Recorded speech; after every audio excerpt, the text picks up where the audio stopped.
Muito boa tarde, sejam bem-vindos e bem-vindas ao ciclo de webinars do Plano de Trabalho Colaborativo na Administração Pública.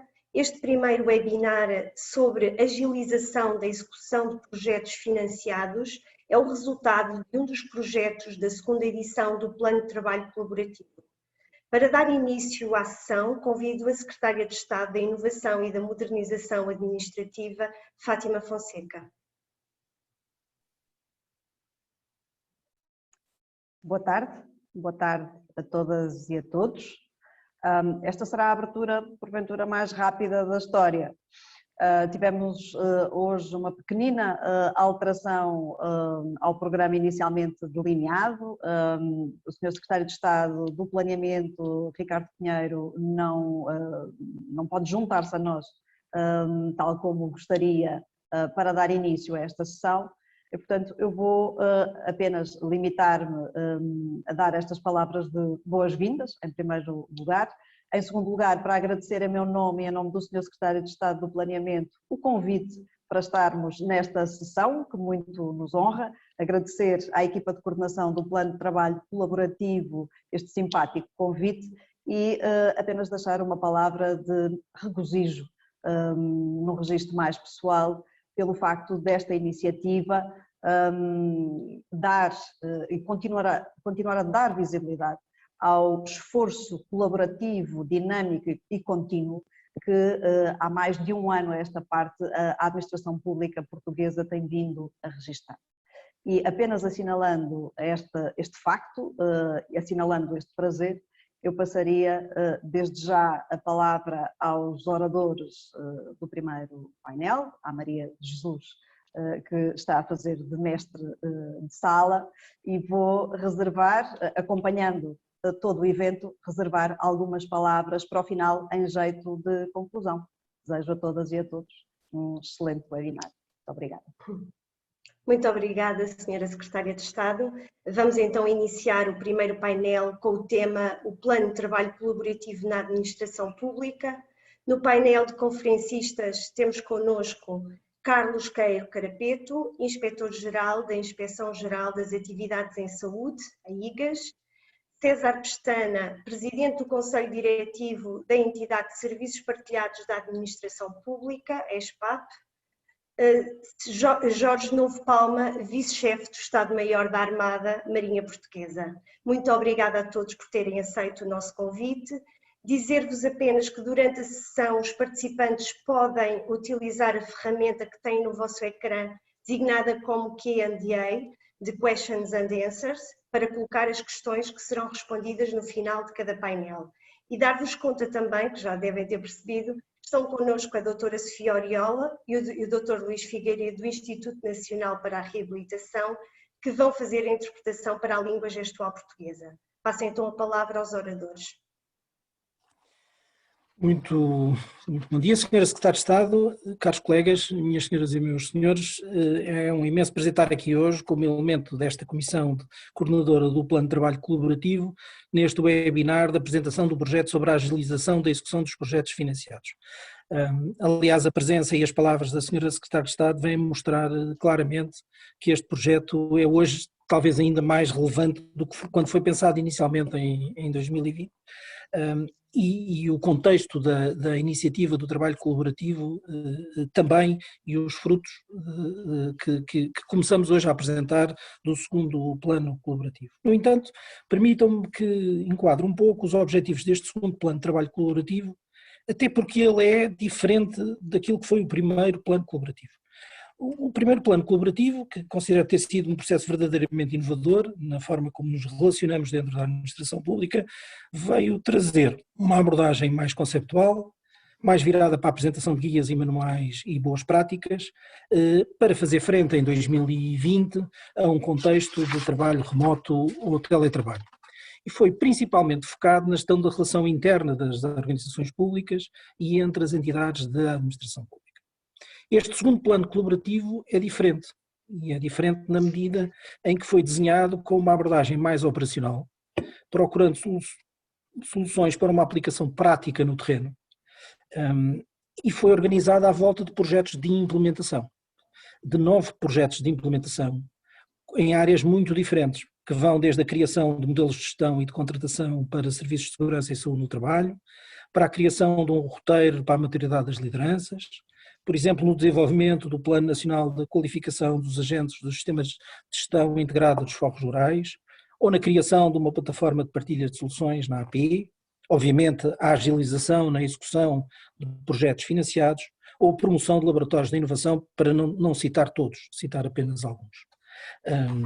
É por isso que todos estes projetos foram executados por equipas multidisciplinares, em contexto de trabalho remoto, e que envolveram mais de 70 pessoas, oriundas de cerca de 30 entidades públicas.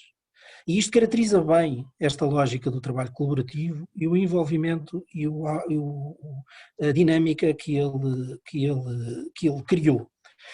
E já agora lembro também que estes projetos estão todos disponíveis no site do colaborap.gov.pt e, portanto, aí podem ver com mais detalhe cada um destes projetos, além dos sites das diversas instituições participantes no plano de trabalho colaborativo, como sejam a ESPAP, o INA, a IGAS, a Bússola, e também nas redes sociais e nas diversas formas de promoção que têm sido feitas.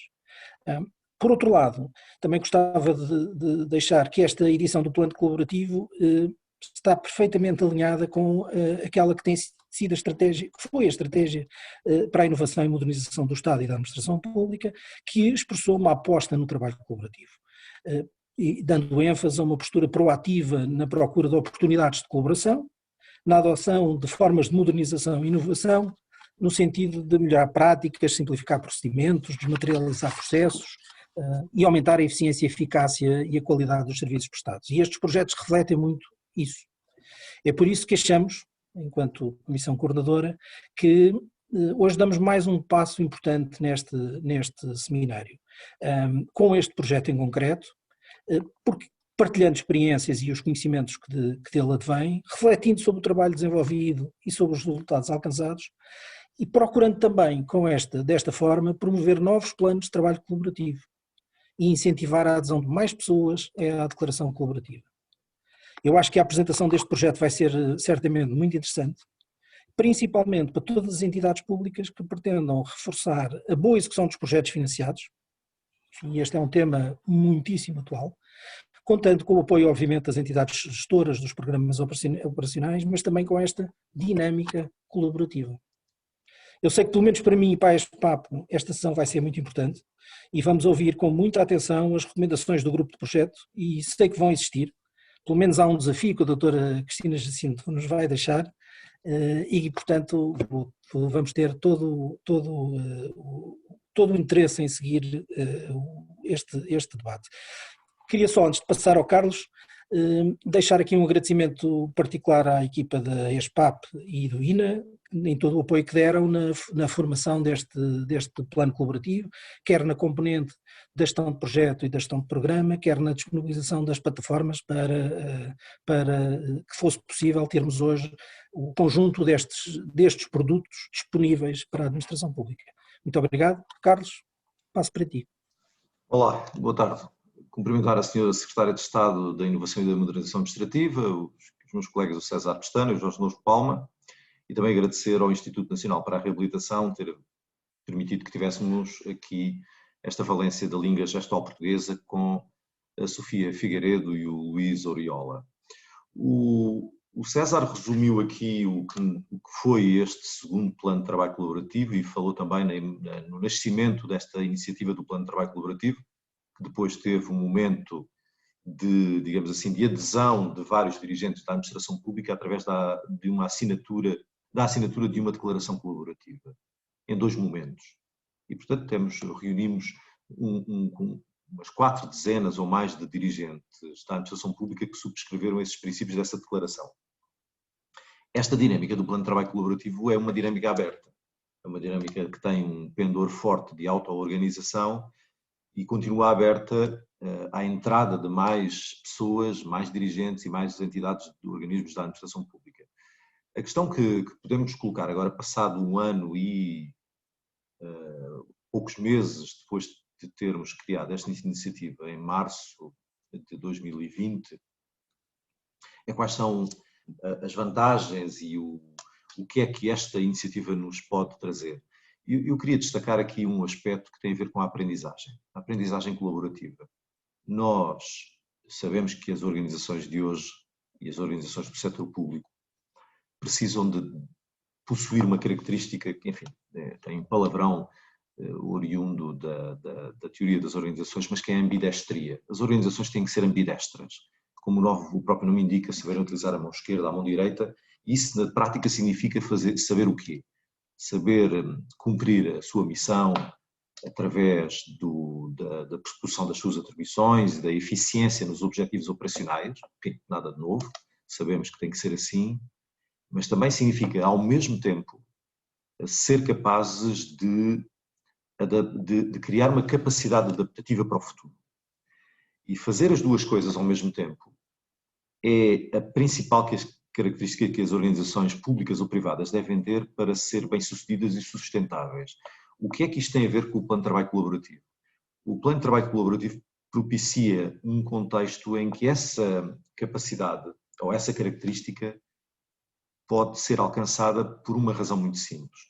Coloca os líderes e coloca as organizações numa coexistência com outras organizações com uma grande heterogeneidade, missões diferentes, patamares de evolução também diferentes, estilos de liderança diferentes. Aliás, basta ver as 3 organizações que estão aqui representadas neste primeiro painel, a Inspeção-Geral das Atividades de Saúde, a Entidade dos Serviços Partilhados da Administração Pública, a Marinha Portuguesa, para perceber a heterogeneidade, e o Plano de Trabalho Colaborativo tem colocado essas entidades não só numa lógica de colaboração em projetos concretos, isso acontece, é este o exemplo do projeto que vamos apresentar hoje, mas coloca também, mistura, digamos assim, essas diferenças. E essas diferenças são essenciais para que as organizações aprendam de forma colaborativa. E aprendendo de forma colaborativa, tornam-se mais capazes de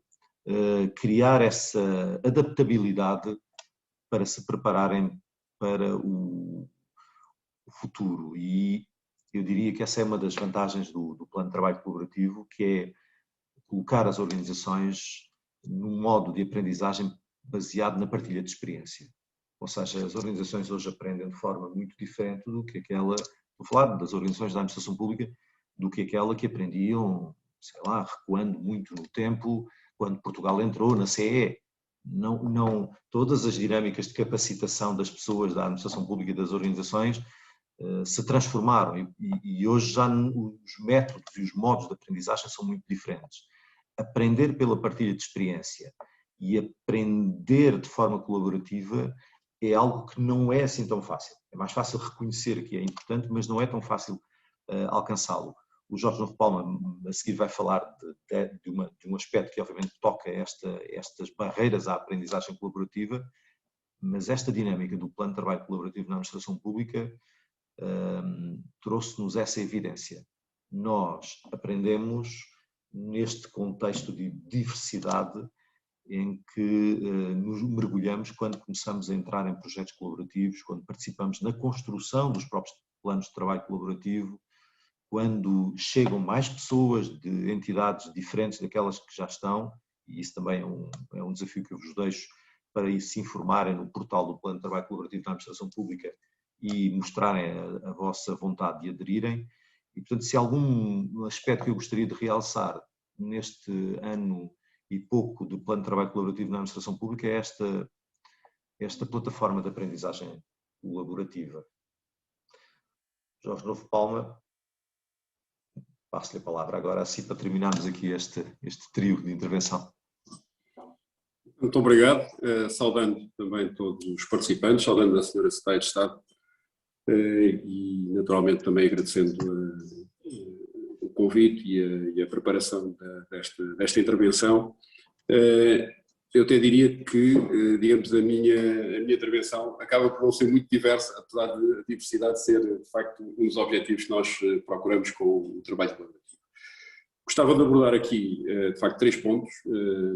Colaboração versus competição, por um lado.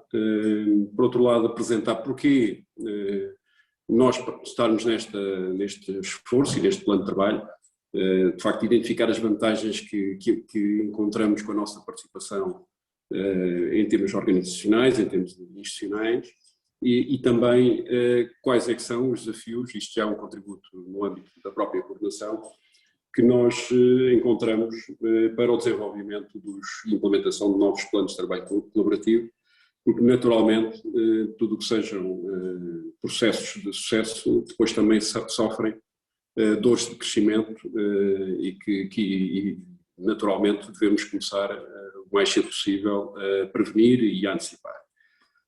De facto, a cooperação, a colaboração, a competição estão sempre a par.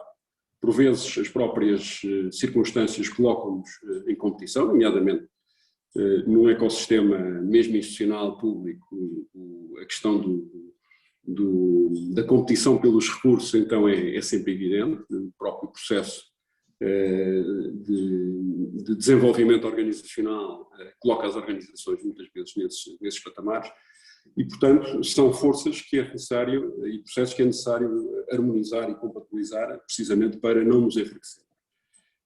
Como é que o fazemos?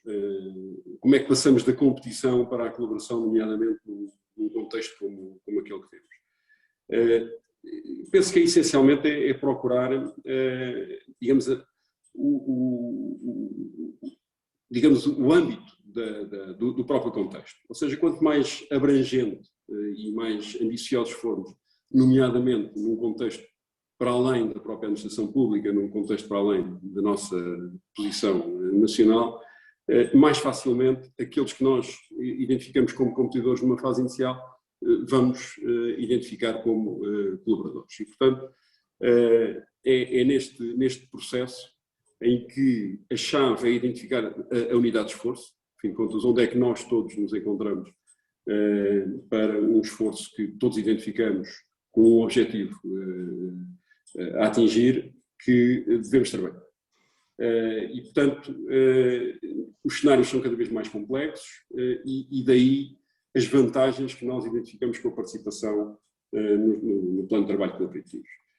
As perspectivas de missão da Marinha, em concreto, eu agora falarei um bocadinho sobre a Marinha, as suas funções, são a defesa militar e o apoio à política externa, principal função e vocação primária, naturalmente, mas também temos dois outros papéis, a segurança e a autoridade do Estado no mar e o desenvolvimento económico, científico e cultural, são, digamos, dois outros vetores em que naturalmente nos posicionamos. E naturalmente que é no desenvolvimento económico, científico e cultural que também aparecemos no plano de trabalho colaborativo. Ou seja, também para recebermos precisamos dar, e é nessa perspectiva que sempre nos colocamos. E nesse aspecto, que vantagens? Quer dizer, o que nós vimos observando cada vez mais na implementação das estratégias e dos próprios programas é uma aceleração na evolução dos contextos extremamente rápida. E, portanto, os ciclos ditos de observação, análise, decisão e ação são cada vez mais rápidos e originam, digamos, logo do início, digamos, a meio do percurso, discrepâncias muito grandes entre objetivos e recursos disponíveis. Sejam em quantidade, sejam em qualidade. Qualidade, leia-se as competências disponíveis. E, de facto, o trabalho colaborativo acaba por nos aparecer como uma solução, digamos, face, digamos, a outro tipo de condicionamentos que nós temos sempre muito significativos ao nível de facto, da aquisição dessas competências, dessas pessoas, para o desenvolvimento desses novos desafios que vão aparecendo. E, por outro lado, também não há dúvida que se enverdarmos por um trabalho colaborativo, colocamos muito menos recursos para se atingir o mesmo objetivo. Ou seja, ultrapassamos os constrangimentos da aquisição do talento ideal, por um lado, ou da própria quantidade. Acabamos por empenhar muito menos pessoas para se atingir um mesmo resultado. Por outro lado, já foi mencionado a questão da adaptação contínua envolvendo das organizações aprendentes, do desenvolvimento organizacional, passa também pelo desenvolvimento das pessoas e encaramos esta participação também nessa perspectiva. Quer dizer, aquilo que as pessoas que nós vamos empenhar nestes processos vão ganhar, vão se desenvolver, vão trazer isso para a organização. Também sabemos hoje que as melhores soluções, as mais completas, estão muito associadas também à diversidade. Nós internamente temos mais dificuldade em gerar essa diversidade, em encontrá-la e, portanto, sendo um fator crítico no encontro de soluções abrangentes, acabamos por também ir resolver e ultrapassar este desafio. Naturalmente que isto pressupõe sempre um desafio de equilíbrio entre aquilo que é o funcionamento da organização nas suas funções estáveis e rotineiras em direção aos produtos e ao cumprimento da missão que temos, mas efetivamente conseguimos, nesta adaptação, naquilo que são os desafios que não foram muitas vezes identificados de uma forma tão abrangente antes, resolver com esta participação. E, portanto, acabamos por ir buscar soluções que internamente nos vão servir com muito mais qualidade. Finalmente, os desafios de coordenação dos planos de trabalho colaborativo. Naturalmente que com o crescimento convém manter os grupos de trabalho, já foi aqui dada uma dimensão há pouco pelo César Pestana também, do envolvimento que isto já tem. Os grupos convém terem dimensões que estão estudadas no comportamento organizacional e, portanto, quando aparecerem muitas organizações e mais gente para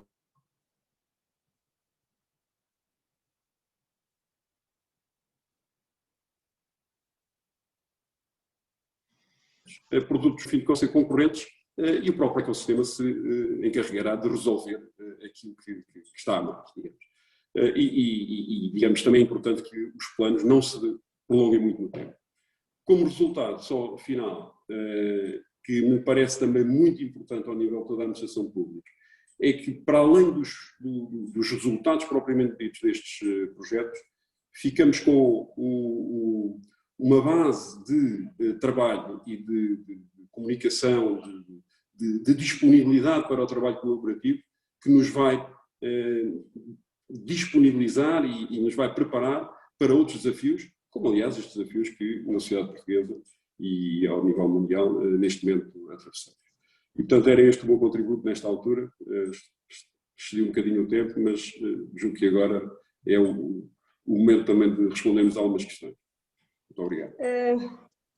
Por acaso nós não temos questões do público e, portanto, como não surgiram, se calhar agradecer a presença dos nossos conferencistas e prosseguimos com o segundo painel sobre o tema da agilização da execução de projetos financiados, um dos projetos que integrou a segunda edição do Plano de Trabalho Colaborativo e, portanto, passamos a apresentar o painel de conferencistas do segundo painel, Cristina Jacinto, vogal da Comissão Diretiva do Programa Operacional Capital Humano, Domingos Lopes, Presidente da Comissão Diretiva da Autoridade de Gestão do Programa Operacional Inclusão Social e Emprego, José Lourenço da Piedade, Capitão de Fragata da Marinha Portuguesa, e Tito Carlos Vieira, diretor do Centro de Gestão da Rede Informática do Governo, SEGER. Vai moderar o debate o jornalista Vasco Trigo. Agradecemos a todos terem aceito o nosso convite. Relembro apenas aos nossos participantes que poderão colocar as questões para respondermos no final do painel na ferramenta que têm no vosso ecrã, designada como Q&A, de Questions and Answers, e desejar um bom painel. Obrigada, Dr. Vasco Trigo, pague-se a palavra. Muito boa tarde, muito obrigado. Cumprimento a Sra. Secretária de Estado e todos os participantes e agradeço à organização pelo convite que me foi feito para dar aqui o meu contributo na moderação deste painel. Portanto, já foi referido no painel anterior que o segundo Plano de Trabalho Colaborativo da Administração Pública, apresentado há cerca de um ano, integrava, portanto, 9 projetos e um deles é este da agilização da execução de projetos financiados e é o tema deste painel, como sabem. Este projeto consiste na criação de uma plataforma colaborativa de partilha de boas práticas na execução de projetos financiados por fundos europeus da administração pública E os membros do painel já foram apresentados, são, portanto, dirigentes da administração pública que integraram a equipa do projeto. O objetivo deste painel é a partilha de experiências concretas. Há um princípio que está subjacente a tudo isto, é um princípio da aprendizagem partilhada, também já foi referido. Neste painel nós vamos ter intervenções de cada um dos oradores, mas como disse, o que se pretende é um debate.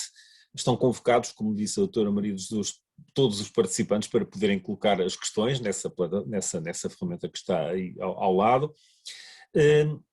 O engenheiro Tito Carlos Vieira coordenou a equipa de projeto e, portanto, eu pedia-lhe que nos resumisse, para começar, como pontapé de saída, digamos assim, que nos resumisse os objetivos e os resultados desse grupo de trabalho que se ocupou do assunto durante os últimos meses. Boa tarde, muito obrigado. Obrigado, primeiro, também à senhora Secretária de Estado, em primeiro lugar, e com os meus colegas do painel e a audiência, muito obrigado. Eu começava só por dizer que a coordenação que fiz não foi uma coordenação formal, o grupo foi-se coordenando interpares e, portanto, foi mais uma articulação conjunta do que uma coordenação, digamos, que tenha desenvolvido unilateralmente. Bom, então como é que o projeto surgiu? Eu não vou alongar muito nesse tema, porque os meus colegas do painel anterior já o contextualizaram, portanto, de facto foi no contexto do segundo plano colaborativo, e quando vários diretores-gerais se reuniam para, enfim, formular ideias, numa espécie de brainstorming sobre o que é que se poderia fazer, surgiu, à volta deste tema dos projetos financiados, uma certa vontade de poder olhar para a realidade e ver se não haveria oportunidades digamos, de sistematizar algumas dificuldades que vão sendo conhecidas e, para além do mais, conhecendo essas dificuldades, ver que passo em frente é que se poderia dar. E, portanto, diria que este projeto surge então desta experiência de alguns dos diretores gerais que estão neste grupo de trabalho e, portanto, também com uma vontade muito marcada de que queremos poder executar estes projetos, aproveitar estas oportunidades e não depender sempre e exclusivamente do Orçamento de Estado. Portanto, nós temos muitas ideias, temos capacidade de concretização e, portanto, olhamos para este tema como um desafio e poder, digamos, limar as arestas que forem precisas. E, portanto, por outro lado, isto não quer dizer que a gente esconda as dificuldades, não. Olhamos, sistematizamos e vamos tentar trabalhar para poder ultrapassá-las. Depois, uma outra questão que surgiu ao montante do trabalho deste projeto em concreto, foi a constatação de que o tema que temos aqui em apreciação é um tema que não é capaz, cujo o vencer das dificuldades que existem não se consegue, porventura, com uma única organização. Portanto, é claramente um tema multi-organização e, enfim, na esfera de cada uma das organizações, neste contexto colaborativo, portanto, talvez aqui o aspecto disto ser enquadrado no plano colaborativo seja de facto um exemplo paradigmático do que pode ser uma colaboração profícua para vencer dificuldades que não são possíveis vencer por qualquer organismo de uma forma isolada e, portanto, esta perspectiva holística da gestão dos projetos financiados parece ser um bom exemplo de onde esta colaboração tende a acrescentar muito à questão. E, portanto, uma das coisas também que queria, como ponto de partida, deixar foi que o grupo de trabalho não entende que o que está e que os organismos que trabalham nesta matéria estão a fazer algo errado. Não, o problema é demasiado complexo e, portanto, cada um dos organismos pode fazer bem na sua esfera de atuação, pode ser perfeito na sua esfera de atuação, mas ainda assim que o problema é multi-organização, no seu todo pode haver aspectos que contribuam para uma certa ineficiência e, portanto, que interessa tratar, mas quer dizer, aqui é claramente o ponto em que a soma das partes é muito mais do que o todo é muito mais do que a soma das partes.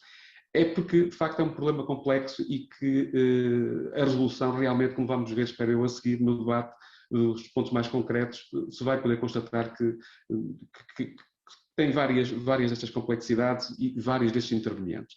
E, portanto, realmente eu fecharia esta parte de como é que isto surgiu, constatando que há realmente enormes desafios que nós, neste trabalho, procuramos sistematizá-los e que esperemos que o que deixamos como output do projeto sirva para poder agora dar o passo em frente. Entrando no ponto concreto do trabalho que foi desenvolvido, eu gostava de começar por fazer aqui uma nota prévia para dizer que a equipa do projeto, a equipa que desenvolveu este projeto é mais extensa do que os colegas que estão aqui, para além da Cristina, do Domingos e do Lourenço da Piedade, aqui presentes. Eu gostava de realçar os outros membros da equipa, em particular a doutora Ana Pio, da AMA, a doutora Anabela Vilão, da DGO, a doutora Fernanda Pimenta, da DEGAL, a Margarida Filipe, da ADC, e o Nuno Venado, da ARS-LVT. Portanto, esta foi a equipa que, de uma forma muito empenhada, trabalhou no tema e o abraçou nestes últimos meses. Quanto à metodologia que o grupo de trabalho decidiu para, estruturar o trabalho. Nós, desde o primeiro momento, entendemos que não deveria este projeto ser apenas o elencar de problemas, porque isso pouco acrescentaria. Então, a metodologia que seguimos foi, vamos compreender a realidade, vamos identificar, falar com as pessoas, perceber quais são as dificuldades e depois vamos fazer uma análise crítica sobre elas e vamos, dessas dificuldades encontradas, extrair conjuntos de tipologias de problemas ou de oportunidades que possam depois ser endereçadas. E, portanto, um foco importante desta metodologia foi não nos queremos focar nos problemas só, queremos ir além, queremos apresentar propostas de solução para todas as dificuldades que sejam identificadas. E, portanto, isso poderá ser constatado no relatório em que, particularmente no capítulo número 2, onde nós sistematizamos as dificuldades, temos uma matriz em que é dificuldade e ao lado qual é a proposta de melhoria que a equipa do projeto propõe.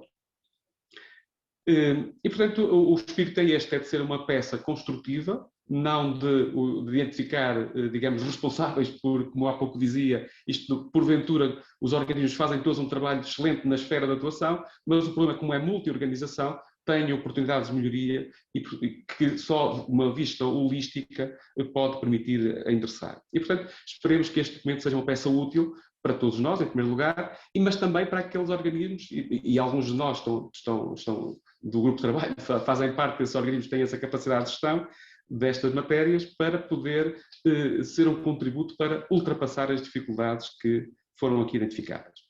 E então, em termos de metodologia de trabalho, qual foi também a maneira como nós entendemos identificar as dificuldades? Por um lado, atendendo a que a equipa de projeto são 9 elementos de 9 organismos, como há pouco referi, muito heterogéneos, que têm uma abrangência da administração pública também muito interessante.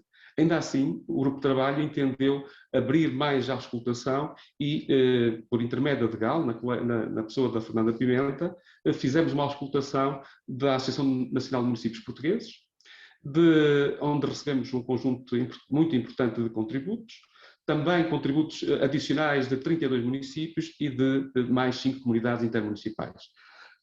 O nosso colega Nuno Venado também agregou um vasto conjunto de contributos provenientes da ARS-LVT. E, portanto, para terem uma ideia desta fase de agregação destas ideias, umas da equipa de projeto, outras provenientes deste espaço amplo que eu referi, surgiram mais de 300 propostas de reflexão. E, portanto, aqui, e termino com a maneira como nós estruturamos depois o relatório. Portanto, este documento que é público, portanto, como há pouco se dizia, podem ir ao portal de colaboração da AP e extraí-lo, é de domínio público.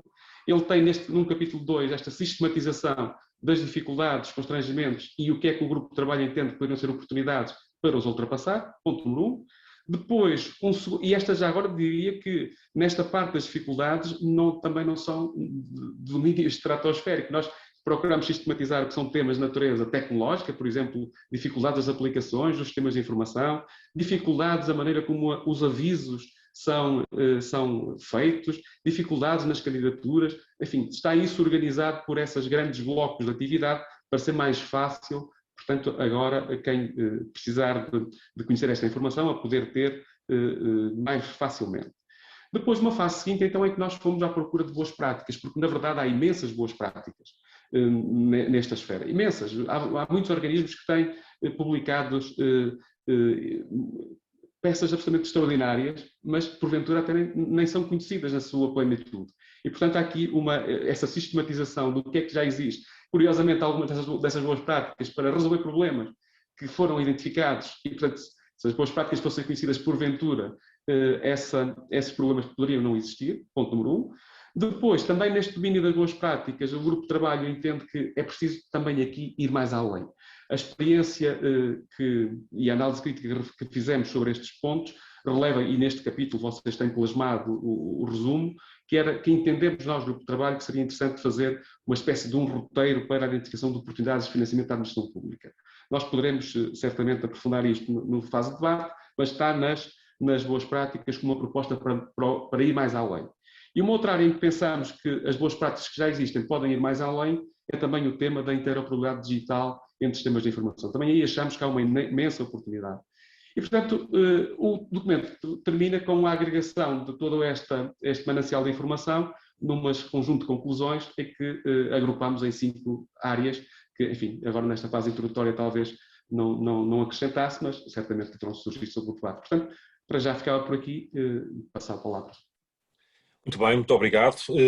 Já algumas pistas para o debate já ficaram, seguramente, tenho já aqui algumas questões, mas não vou começar já a fazer perguntas. O agente Vieira acabou de falar precisamente da interoperabilidade e a doutora Cristina Jacinto acho que nos vai já trazer acrescentar alguma coisa sobre esse aspecto. Portanto, como eu disse inicialmente, nós vamos tentar trazer aqui alguns casos práticos, alguns casos concretos, situações concretas, e esta é uma das dificuldades que está identificada no relatório final, que é da interoperabilidade. Doutora Cristina Jacinto, faz favor, queremos ouvi-la agora. Então, boa tarde a todos, Senhora Secretária de Estado, colegas do painel anterior e do atual, boa tarde a todos os que nos estão a ouvir neste momento e que, de alguma forma, estão numa palavra que se usa muito agora, no ecossistema dos fundos, e que vão com certeza perceber uma boa parte daquilo que eu vou dizer. Tal como o Tito já referiu, foi um grupo muito interessante, porque temos abordagens diferentes, mas concluímos uma coisa muito engraçada, que também não nos espanta, é que os problemas, independentemente dos ministérios de que vêm, são sempre os mesmos. Pedimos muita documentação, pedimos muitas vezes as mesmas coisas, têm muita dificuldade em aceder ao sistema e, portanto, na realidade, o problema da execução dos fundos ou a sua solução, obviamente não há soluções milagrosas, mas há soluções que podem, baseadas nas experiências anteriores, ser melhoradas e ser construídas a partir daí. E é isso que eu vou tentar aqui partilhar com vocês, obviamente com base no trabalho que fizemos neste grupo de trabalho colaborativo. Eu, do primeiro painel, retive 3 palavras que se aplicam aqui completamente, que é rede, diversidade, receber e dar. Se nós não formos capazes de fazer isso, não vamos ser capazes de fazer nem este projeto, nem qualquer outro. Eu vou falar concretamente num projeto que foi começado e está alicerçado no CIFS, que foi desenvolvido e acompanhado pela Agência de Desenvolvimento e Coesão. Este trabalho que eu vou aqui apresentar e esta solução já foi muito falada com eles e o módulo de contratos públicos já está feito no próprio CIFS, o que significa que tudo aquilo que eu vou propor agora, e isto é uma coisa que eu faço muita questão de dizer, é que é uma coisa fazível. Não é uma coisa estratosférica, também como o Tito dizia há bocadinho, é uma coisa que nós podemos fazer, tendo as pessoas certas a bordo e, obviamente, ter esta vontade de dar e receber e contribuir para um trabalho melhor. Nós temos, ligado a este módulo dos contratos públicos, uma questão muito pragmática, que no fundo se aplica quer aos reembolsos, quer à submissão de saldos, que é a contratação pública. É um grande problema neste quadro, porque ele no quadro anterior praticamente esse trabalho não se fazia, mas faz-se agora. E o que é que acontece? Os beneficiários sistematicamente têm que inserir nas suas várias candidaturas a mesma documentação. E os técnicos dos vários programas também têm que os analisar. E os auditores que vêm a seguir também fazem o mesmo.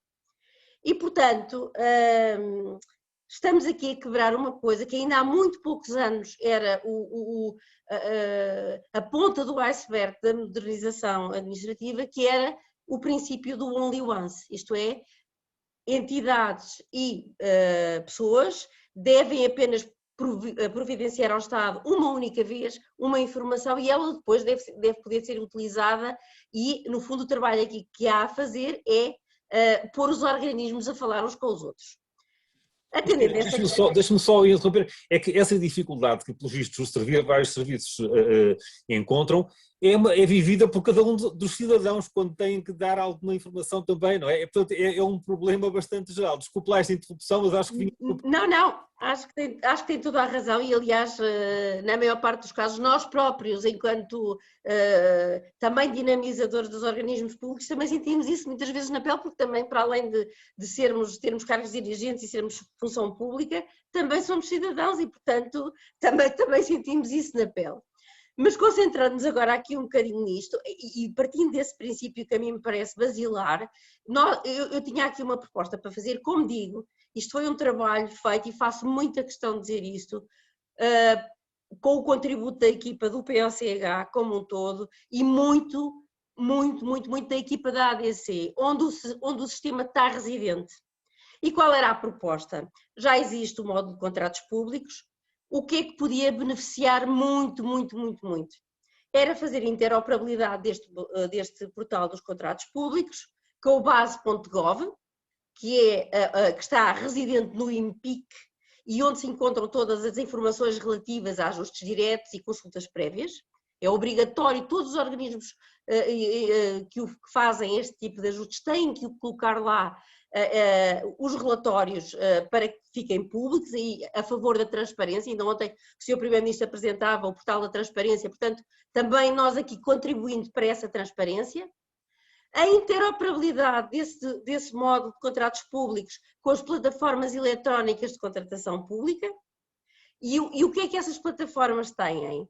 Têm o concurso, os procedimentos de negociação, as informações sobre os ajustes diretos, as consultas prévias, tudo aquilo que em qualquer momento em que há uma submissão de reembolso ou de saldo, as instituições têm que submeter. E o que é que as instituições fazem neste momento? Posso lhe dizer já que, em média, cada uma destas coisas tem 200 páginas. As instituições, para submeter um pedido de reembolso, imprimem tudo, fazem um PDF e inserem no sistema. Eu depois tenho uma brincadeira no fim, já falo um bocadinho mais à frente sobre isso. Repare o trabalho que poderia ser completamente eliminado se este módulo de contratos públicos conseguisse, por um lado, interagir diretamente com o base.gov, com as plataformas eletrónicas e, entre elas, obviamente, a Portal Gov, que é da ESPAP. E aqui o comentário do Dr. César no início, já não é a primeira vez que eu o desafio a fazermos esta interoperabilidade, porque acho que é bem de todos, e sendo ele, sendo este PAP um organismo público relevante na área da contratação pública, seria um excelente sinal. O que é que nós íamos conseguir? Íamos conseguir uma coisa que também é muito interessante, que é uma medida que beneficiava os beneficiários, as autoridades de gestão e as autoridades reguladoras. Porquê? Porque os beneficiários teriam que apenas, quando vão pôr reembolsos ou saldos, apenas colocar as referências nos respectivos portais e iríamos buscar por interoperabilidade às respectivas plataformas toda a documentação, que são milhares e milhares e milhares de documentos. Era muito bom para as autoridades de gestão, porque essa informação de gestão de residente no CIFS, nós podíamos criar um web service simples para as checklists de contratação pública dos nossos técnicos e preencher cerca de 65% dos campos que hoje os técnicos demoram muitas horas a preencher. E era muito bom para as entidades de auditoria. Para aqueles que não sabem, nós temos pelo menos 6 entidades de auditoria. Entre o EESA, a IGF, o Tribunal de Contas Europeu e Nacional, seria também um manancial para os auditores, que Quando ouvem falar em medidas de simplificação, põem logo as mãos à cabeça, porque significa, ai meu Deus, vão cortar alguma coisa que nós depois vamos precisar. Mas não é verdade. Isto seria uma forma de assegurarmos uma pista de auditoria absolutamente limpa entre plataformas feitas pelo Estado ou reguladas pelo Estado, e onde a informação vinha limpa, sem intervenção humana, sem lugar a erro, e se ele existisse, nós sabemos exatamente onde ir procurar. E um alívio administrativo gigante para beneficiários, autoridades de gestão e auditorias. Só para vocês terem um exemplo, outra coisa que está muito interligada a isto também é os processos de automatização. Eu depois vou deixar o engenheiro Tito falar um bocadinho sobre isto tecnicamente, mas vou só dar o exemplo que nós temos. Nós aqui há uns 2 anos atrás resolvemos com uma empresa parceira fazer um relatório de verificações no local, que é um relatório de auditoria no fundo, e automatizá-lo utilizando um RPA, isto é um Robotic Process Automation. E o que é que nós fizemos? Nós conseguimos preencher cerca de 300 campos, que antes eram manualmente e demoravam cerca de 8 dias a preencher por um recurso humano, e neste momento demoramos 7 horas. Ainda pode ser melhorado, porque nós estamos a trabalhar sobre uma extração em Excel que pedimos à ADC do CIFS, mas se fosse ligado diretamente ao CIFS, podia até demorar menos. Portanto, há uma série, era um projeto onde todos ganhávamos. Ganhava a administração pública pela celeridade, os beneficiários, as auditorias e as autoridades de gestão. Só para, de todo modo, contribuímos aqui para aquilo que parece o mote de hoje em dia, que é a transparência, a transparência, a transparência. Só para que vocês tenham uma ideia, só no POCH, se imprimirmos uma vez cada um dos procedimentos que analisamos, e eu calculo que desde 2017 para cá nós já tínhamos analisado cerca de 6.070 procedimentos administrativos de contratação, o que dá qualquer coisa como 1.200.000 páginas, significa que abatemos 162 eucaliptos só para fazer isto. E isto é partindo do princípio que só imprimimos uma única vez. E que cada eucalipto produz cerca de 20 a 24.000 folhas. Reparem, no momento em que falamos também muito em economia verde, em reciclagem, em competências digitais, vamos lá aproveitar estas e outras ideias que permitam agregar vontades, que só acontecerão se houver o esforço de muitas vontades, muita energia, mas eu acho que, tal como os planos colaborativos, tenho a certeza que chegaremos lá. E agora ficava por aqui. Muito bem, muito obrigado. Isso é um alerta importante e essa proposta também, daqui a bocadinho já vamos voltar a falar dessa proposta. Quem é que pode dar uma resposta a essa proposta? Agora passava a palavra ao Dr. Domingos Lopes para dizer também, falar um bocadinho do que foi o seu trabalho, a sua participação neste grupo e se trouxer algum caso concreto também era ótimo, alguma das dificuldades que foi encontrada e não só a dificuldade, mas a solução, porque é isso que nos interessa, é soluções para os problemas. Ok, muito boa tarde, obrigado pelo convite, cumprimentar também a Sra. Secretária de Estado e todos os meus colegas de mesa. Eu iria já se calhar reforçar esta ideia que já foi até focada e aqui há bocado na intervenção da Cristina e que o Vasco questionou, que é este grupo de trabalho tem sido criado no âmbito da administração pública, essencialmente colaborativo na administração pública. A utilidade deste trabalho vai para além da administração pública, portanto, uma vez que grande parte dos beneficiários até dos fundos não são da administração pública, são de entidades de empresas, do setor social e solidário e outro conjunto alargado da sociedade, as conclusões e as propostas de melhoria são úteis e são extensíveis a todos o resto da sociedade. E, portanto, é, em primeiro lugar, reforçar esta tónica de este trabalho e a utilidade deste trabalho estende-se para além do âmbito da administração pública. Depois, até pegando também nestas últimas sugestões que a Cristina falou, da simplificação e dos procedimentos, de referir o seguinte: tendo o nosso ponto de trabalho, e como o Tito te referiu, partido das e dificuldades sinalizadas em primeiro lugar, quer pelo conjunto das autarquias, que através da Direção-Geral das Autarquias Locais, que nos fizeram chegar as suas dificuldades, os seus problemas, quer do setor da saúde, através da ARS-LBT. Pronto, esse foi o ponto de partida para a nossa análise e para o nosso foco de trabalho. Evidente, o grupo de trabalho depois era também constituído maioritariamente ou por entidades ligadas às autoridades de gestão e organismos intermédios, depois também da ADC, era com base nessas dificuldades que nos foram chegadas por algumas, ou que nos foram aportadas por algumas entidades beneficiárias, tentar ver as propostas de solução e esse trabalho está bem detalhado no ponto 2, como referiu o Tito, com casos concretos, objetivos, dificuldades muito concretas e muito precisas e propostas de melhoria muito concretas e muito precisas também. E propostas estas de melhoria que a nossa preocupação, o nosso princípio foi simplificar, sem pôr em causa os princípios da transparência e do rigor na prestação de contas e na demonstração de resultados, que a todos somos obrigados e não vale a pena estarmos a esquivarmos esse princípio. Esses são valores e são princípios que vieram e estão e é para cumprir. E, portanto, acho que é possível, e todas as propostas que são apresentadas, é no sentido de, com as ferramentas disponíveis, atingir e ir ao encontro da simplificação possível, não fugindo e não beliscando minimamente esses princípios da transparência, do rigor, da prestação de contas e no princípio da demonstração de resultados. Esses esses casos concretos. Pronto, depois nós fomos apontando e fomos sinalizando e trocando experiências entre nós e chegámos a algumas conclusões, e era aqui, se calhar, a última questão que eu iria sinalizar, que é o caminho que temos pela frente, grande ainda, da comunicação e da divulgação e da simplificação da linguagem também. E essa questão da disseminação da informação, até por um exemplo muito concreto. Alguma das dificuldades que nos foi sinalizada, e nós próprios também a sentíamos enquanto beneficiários, nomeadamente da assistência técnica, era de algumas dificuldades em termos orçamentais, por exemplo, na autorização dos encargos plurianuais.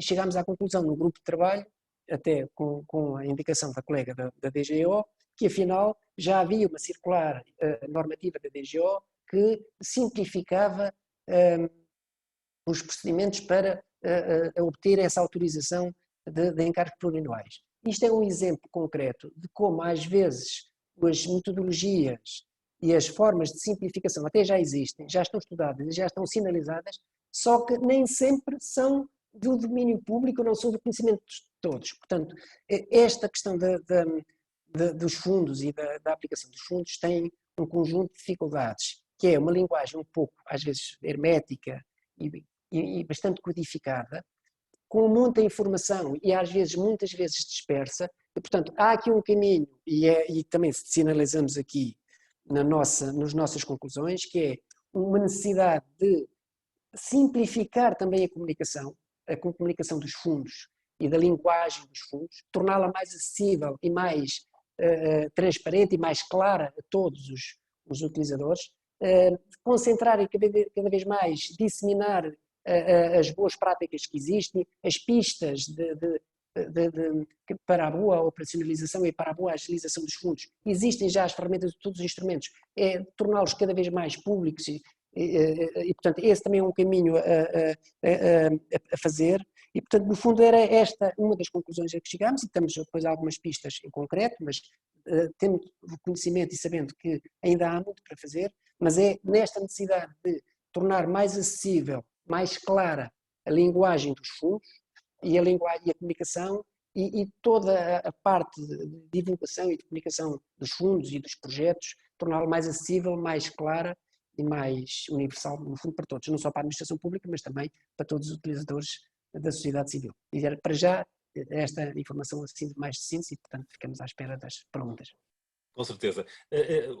Já foi referido, nomeadamente agora por si, a questão da simplificação da linguagem e a questão das boas práticas que às vezes já existem, mas não são divulgadas. Já presumo que foi o engenheiro Tito Vieira também falou nisso. Enfim, já foi referido aqui que às vezes as coisas já existem, mas não se sabe. Faz-me lembrar um exemplo que eu costumo apresentar, que eu costumo invocar, que é na internet está tudo, não é? toda a informação está tudo na internet. Então, porque é que nós não somos sábios? Está lá tudo, não é? Toda a gente sabia tudo. Claro que é preciso facilitar o acesso à informação por forma, de facto, compreensível, não é? É estar atento às necessidades do destinatário. Muitas vezes, quando se produz informação, preocupamos muito com nós próprios, que estamos a produzir informação, e menos com o destinatário. Se a abordagem for do lado do destinatário, acho que é mais eficaz e mais eficiente. E às vezes é uma questão de nomes e sabermos. É um exemplo já agora, pegando nesse objetivo, hoje em dia fala-se muito na questão da transparência e da divulgação dos projetos, que não se sabem onde é que o dinheiro vai parar, onde é que não vai. Ora, desde o início do PT 2020, que no Balcão 2020, no site do Balcão 2020, existe lá uma listagem com todos os projetos aprovados. Portanto, desde 2014, ou desde que começaram a ser apoiados os projetos no PT 2020, desde 2014, 2015, que há uma listagem exaustiva com todos os projetos apoiados, o montante atribuído a cada projeto, quem é que os promove, quais os objetivos, quais os fins, quais o número de participantes, tudo isso existe no Balcão 2020, desde então. Só que uma das lacunas é, mas não existe, é pouco transparente. É evidente, agora vai-se criar um balcão, um portal da transparência, que é um pouco ir buscar aquela informação que já existe, mas torná-la e chamar-lhe só uma questão balcão ou portal da transparência, e então a mesma informação, mas se calhar de uma linguagem mais visível e mais objetiva. Mas era essencialmente só isto. Peço desculpa. Muito bem, claro que sim.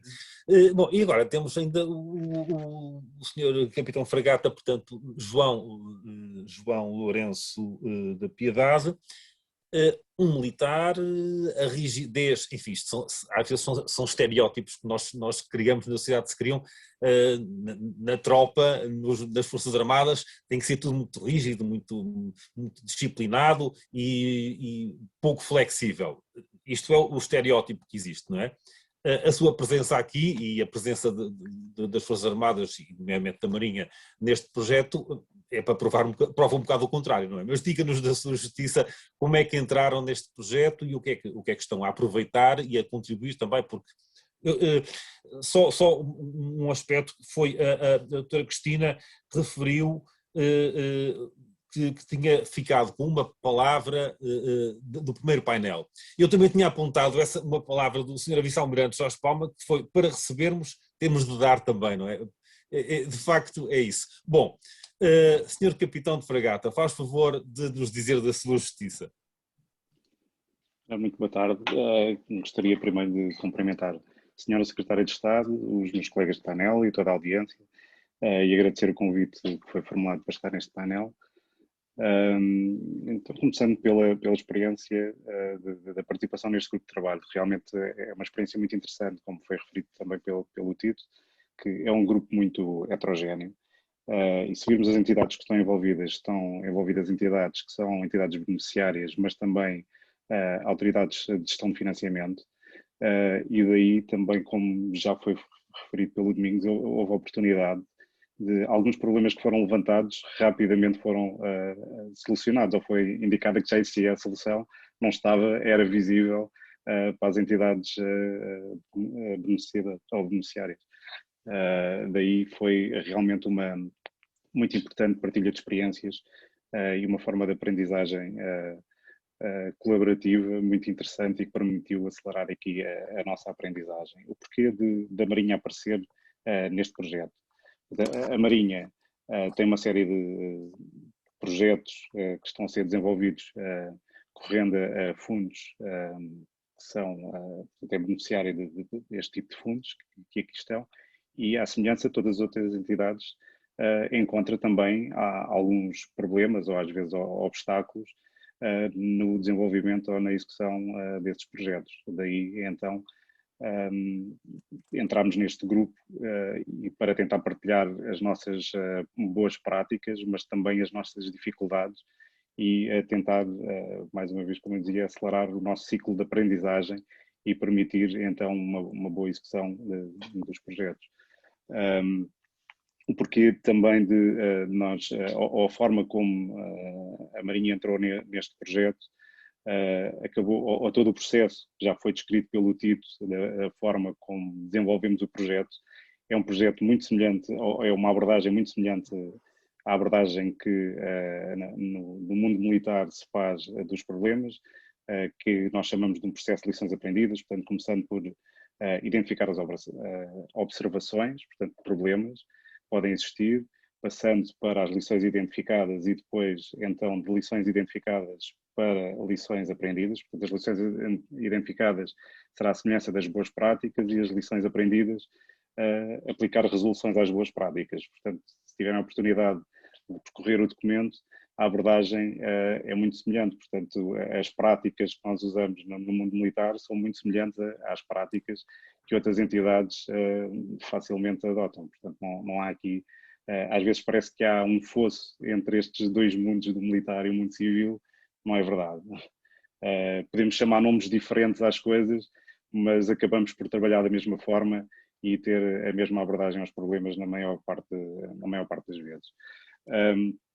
Um dos problemas que nós identificámos, e que também já foi aqui tocado ligeiramente, que o Tito falou sobre o roteiro para a identificação das oportunidades de financiamento. Isto é um problema comum, que muitas vezes nós temos projetos e até há fundos que disponíveis que podem financiar os projetos. No entanto, considerando que há uma série de entidades ou de autoridades gestoras de financiamento, cada uma tem o seu portal, cada uma tem o seu sistema de informação, torna-se muito difícil para os beneficiários identificarem em tempo o financiamento, porque também acontece identificarmos que existia um financiamento para um projeto que está a decorrer, mas já fechou a candidatura para esse financiamento. Portanto, já não há oportunidade de obter o financiamento. Então, uma das boas práticas por nós identificadas, e retirando também de outra entidade que tem uma abordagem semelhante, não exatamente no mesmo âmbito, mas uma abordagem semelhante, portanto, é essa boa prática que nós recomendámos no relatório, seria a criação do tal roteiro para a identificação de oportunidades de financiamento, identificando num só local todas as oportunidades de financiamento, tendo em conta o âmbito desses financiamentos, portanto, tornando muito mais fácil para quem tem um projeto rapidamente procurar se existe algum financiamento disponível que possa ajudar a financiar esse projeto. Portanto, como eu referi, foi uma experiência muito interessante de partilha entre todos, em que tivemos a oportunidade de ver que os problemas identificados são comuns a todas as entidades e já estavam também alguns deles identificados pelas autoridades gestoras de financiamento, e com algumas soluções simples que foram apresentadas no relatório, também, como disse a Cristina, às vezes muito facilmente conseguimos ultrapassar estes problemas. Basta juntarmos as vontades e pôr em prática estas pequenas soluções para facilitar a vida de todos. Muito bem, muito obrigado. E agora, há uma série de questões já, algumas que eu já tinha apontado aqui para colocar, há alguns participantes que já colocam também. Por exemplo, há aqui uma que junta uma dúvida que eu tinha, que era, nesta avaliação que fizeram, no trabalho que fizeram, contactaram, portanto, a Associação Nacional de Municípios, nomeadamente, vários municípios,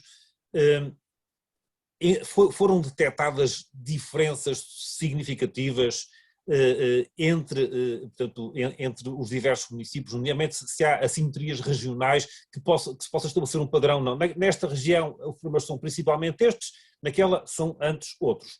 E isto prende-se com uma pergunta, um comentário que alguém faz aqui, que parece que não terão sido envolvidas as regiões autónomas dos Açores e da Madeira. Quem é que pode... Agora, a partir de agora, façam em favor, quem quiser comentar, faça sinal e intervenha, se faz favor.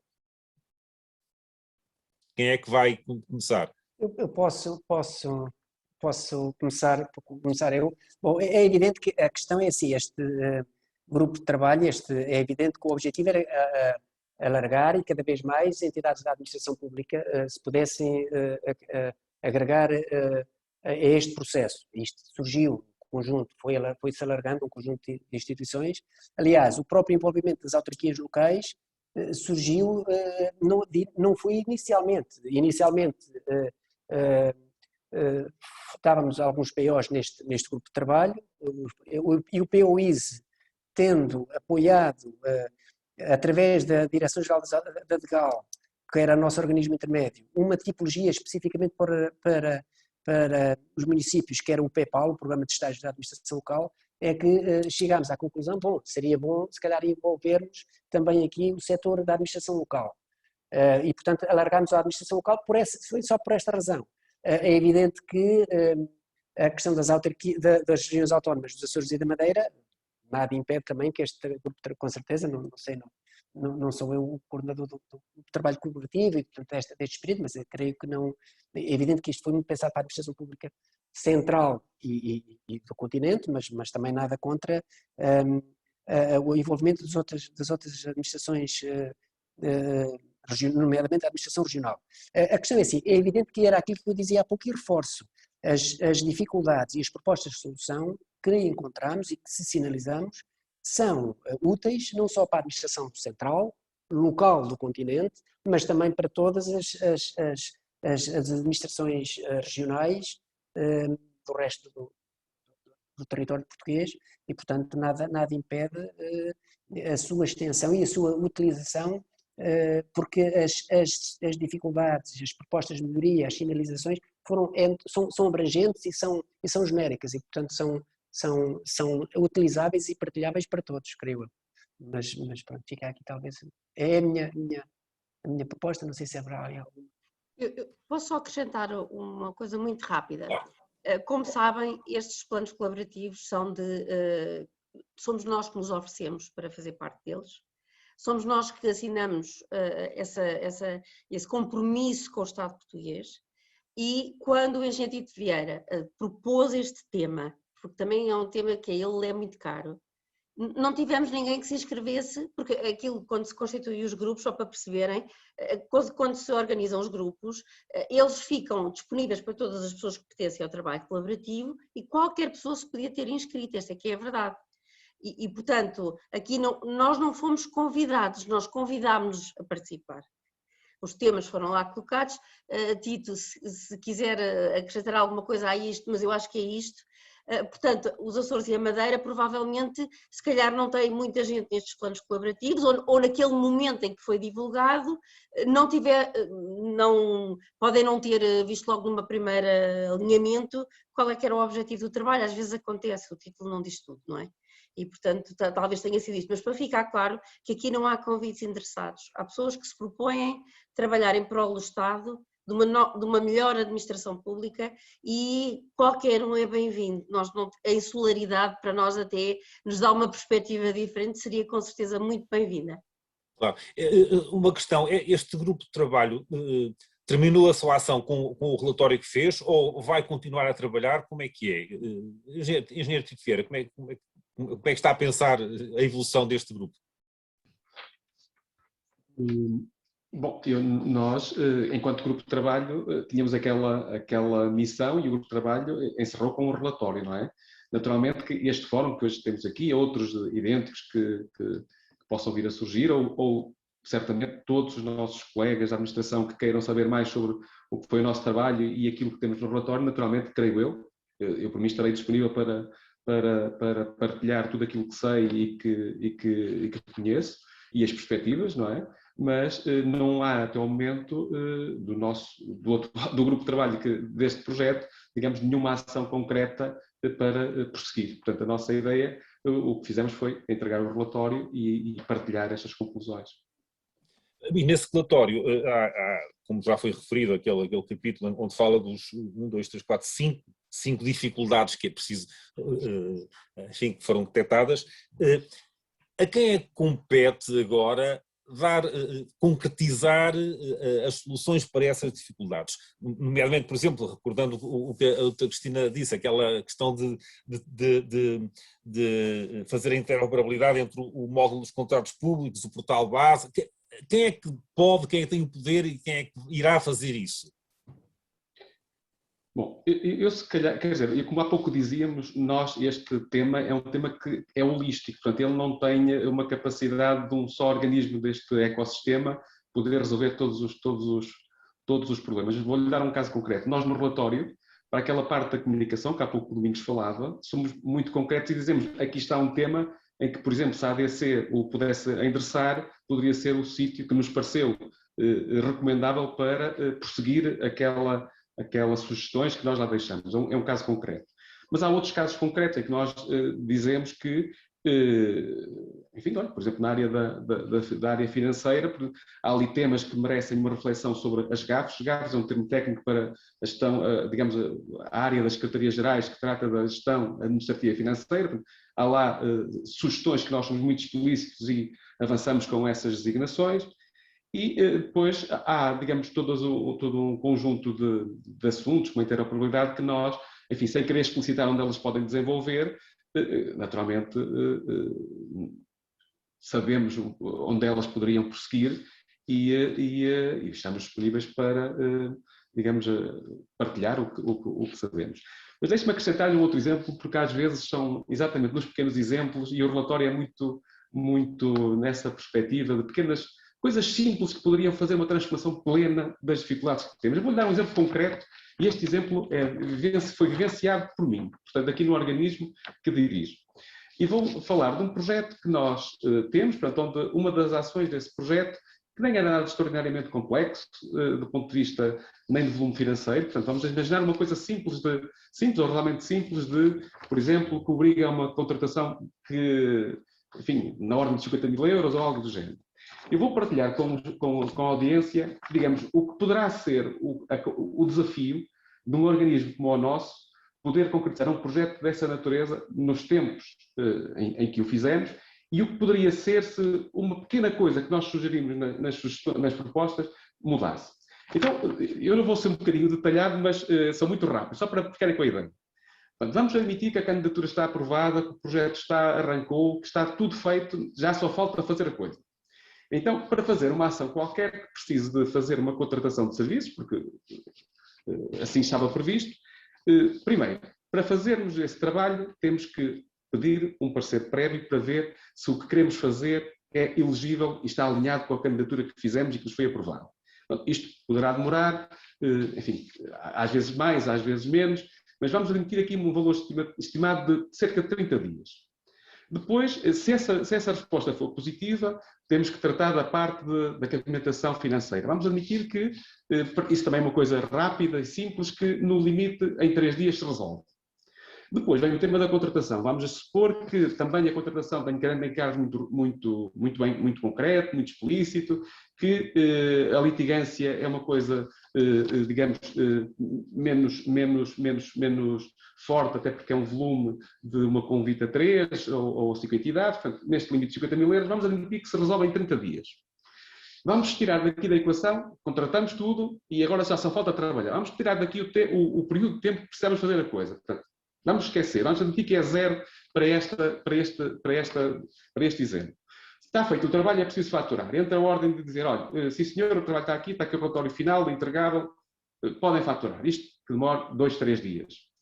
Depois, portanto, nós, como é uma candidatura, portanto, temos uma parte que é uma contrapartida nacional, que está inscrita no nosso orçamento, e às vezes penso que há algumas dificuldades, que os organismos não inscreveram convenientemente essas contrapartidas, e é logo um imbróglio, mas vamos admitir que até aqui também não houve nenhum problema. Está tudo inscrito, a contrapartida nacional, e portanto que nós, para pagar a fatura, neste caso concreto que estou a dar, precisamos de ter a nossa contrapartida nacional e pedir o que se chama, digamos, a contrapartida do fundo comunitário para poder juntar a nossa parte e então ter o dinheiro todo para pagar a fatura. Ora, isto entra uma coisa que é preciso fazer uma análise técnica. Eu não vou citar entidades propositadamente porque não é o caso da entidade, é apenas o processo.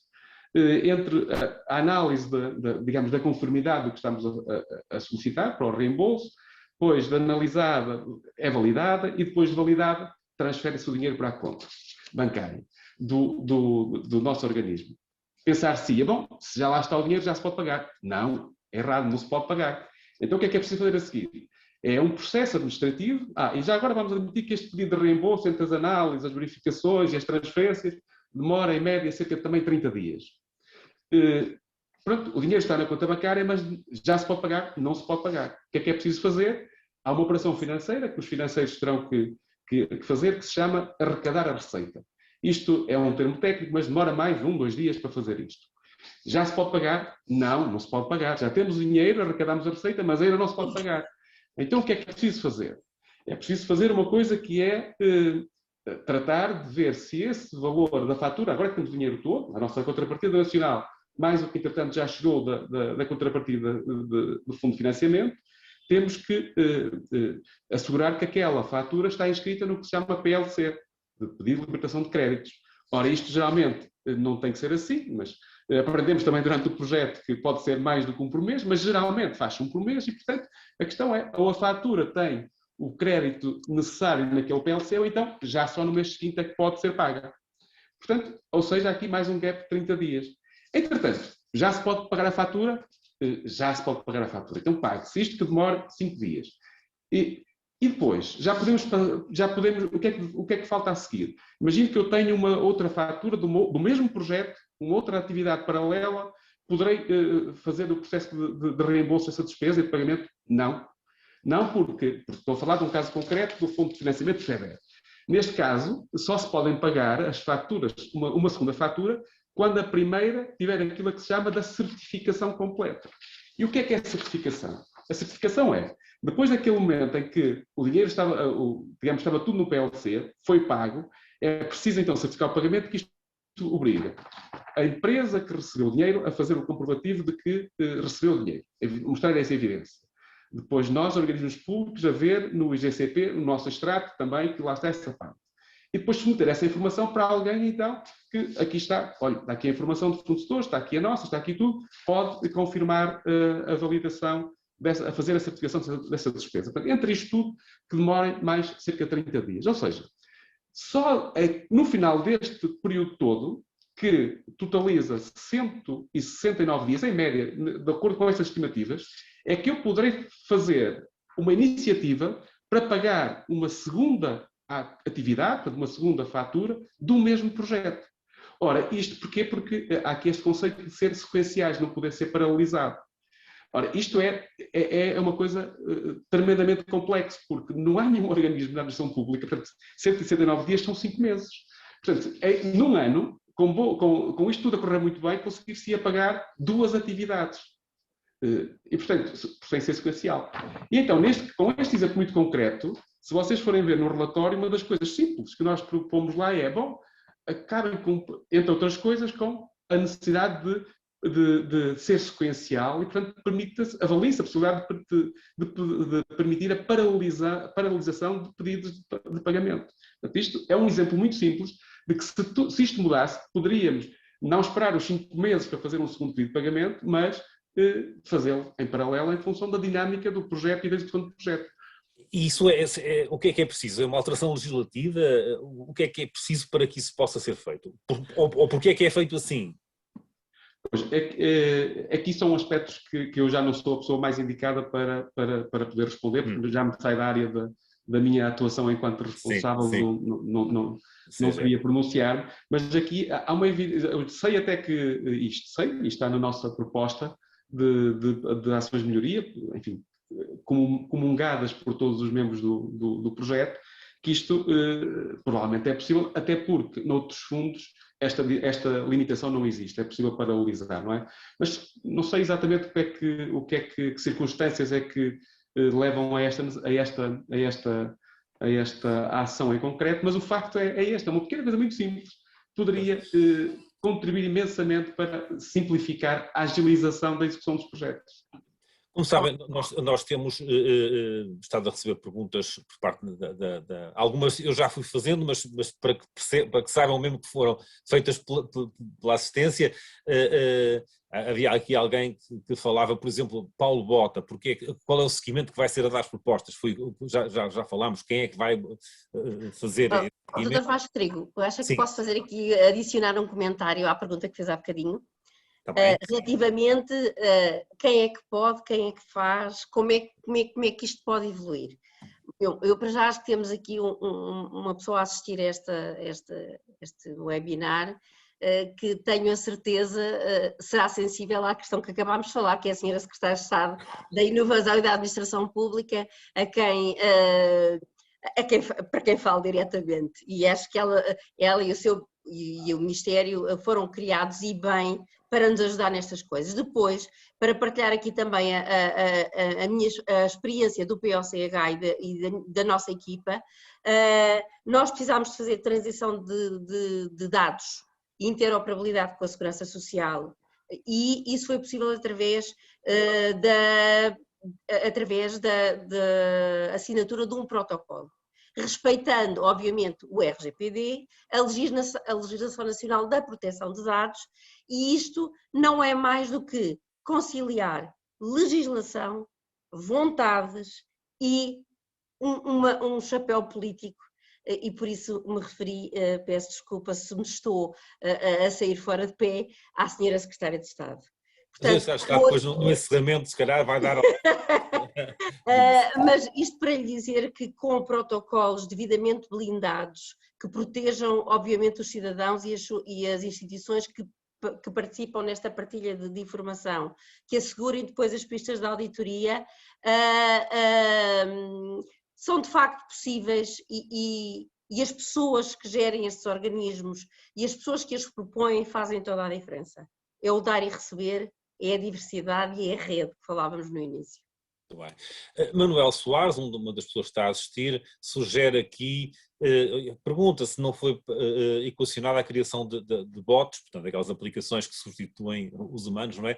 Quando é preciso ir buscar a informação que já existe noutros processos e noutros procedimentos. Tenho aqui uma outra questão também, que podia ficar já no ar também, que é... Porquê ou se não se pode aproveitar ou seguir os processos de prestação de contas adotados há muito pelos projetos o H2020, o Horizonte 2020. Nisto para simplificar, é preciso, ou seja, colocando a questão de outra maneira, neste grupo de trabalho detectaram algumas questões que se calhar... Dizem alguns participantes, já estão resolvidas a nível europeu. É verdade, não é verdade? Pode-se simplesmente transpor ou isto não faz sentido? Quem é que pode dar uma resposta a isto? Não sei se a Cristina se calhar estará mais dentro, pelo menos no Horizonte 2020 é mais ciência, que é uma mulher da ciência, mas eu... a questão é assim, há uma grande diferença, obviamente, entre o Horizonte 2020 e esses programas e os programas operacionais geridos por nós. É que os nossos, ou os outros, os fundos da coesão, estão num acordo de parceria de gestão partilhada entre a Comissão Europeia e o Estado-membro, e portanto é o Estado-membro que gera esses fundos, enquanto o Horizonte 2020 é gerido diretamente pela Comissão Europeia.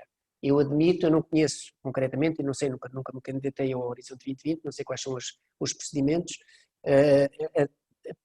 Posso admitir, não sei, que eventualmente a Comissão Europeia seja mais exigente ou através das burocracias, dos mecanismos de delegação de competências, depois exija mais informação e seja um pouco mais exigente nos fundos da coesão, que são cogeridos, não são gestão direta deles, do que eles próprios utilizam no Horizonte 2020, mas não sei, é uma suposição, não tenho dados concretos que me permitam responder isso, porque não conheço, não sei quais são as regras e esses procedimentos do Horizonte 2020 que estão a ser aplicados. A única razão que eu sei é que o Horizonte 2020 é a gestão direta da Comissão e os fundos da coesão é a gestão partilhada com o Estado-membro e, portanto, admito que aí a Comissão Europeia exija ou imponha mais alguns mecanismos de burocracia para informação, não sei, mas é uma mera suposição. Uma das 5 questões, ou das 5 dificuldades que apontam no roteiro, no relatório, perdão, é a criação de um roteiro de financiamentos disponíveis. Há aqui precisamente uma pessoa, Tânia Fernandes, que pergunta para quando a criação de um site comum que agregue todas as oportunidades de financiamento. Ponderaram isto seguramente, porque é que isto não aconteceu ainda, é viável ou quais são as dificuldades para que isto aconteça? Quem é que me pode... Não sei se o Lourenço há pouco apresentou exatamente esse aspecto e é algo que está no relatório. Lourenço, não? Sim, e isso é uma das soluções que nós apontamos para um problema, que é esse problema que foi identificado, que eram a dispersão dos diversos financiamentos, dos avisos e até da disponibilidade de financiamentos por âmbito ou por objeto de financiamento. Portanto, essa é uma das nossas recomendações, exatamente tentar unir num só portal toda essa informação, neste caso, como o projeto estava focado na administração pública, para, portanto, financiamentos que possam beneficiar a administração pública. Mas porquê é que isso não aconteceu ainda? Conseguiram detectar? É dificuldade dos financiadores se entenderem, ou é porque são, de facto, a diversidade é tão grande que é complicado estar a juntar só numa plataforma? Tem alguma... Qual é a vossa perspectiva? Não sei. É assim, eu acho que de facto não é complexo, não será. Mas, como já disseram, já vários dos meus colegas disseram, o mundo dos fundos é complexo por si só e nós estamos neste momento preciso, e eu vou falar neste momento preciso, estamos a passar uma fase particularmente difícil porque temos muitas coisas a arrancar ao mesmo tempo. Mas acho que é uma coisa que é relativamente simples de fazer, porque era fazer um site agregador, no fundo, onde as pessoas pudessem colocar palavras-chave e aquilo desse alguns indicadores onde é que podiam ir buscar financiamento. Admito que isso estará pensado, mas como sabe estamos num período de transição, não só entre quadros PT 2020 e 2030, mais PRR e mais não sei quantas coisas que agora não vou aqui estar a enumerar, e portanto é de facto essa é uma sugestão que vem no relatório. O colega da Marinha acho que tem até inclusivamente isso já testado, não é? Porque já fazem isso, ou pelo menos têm a intenção de o fazer, e portanto não me parece que isso seja impossível. Isto é uma questão de alguém liderar o processo e ter energia suficiente para aglomerar vontades, porque é assim que estes projetos vingam. É com resiliência, como se diz muito agora, mas é também com muita capacidade agregadora. É importantíssimo, não é? Alguém que motive, alguém que consiga pôr as coisas a andar.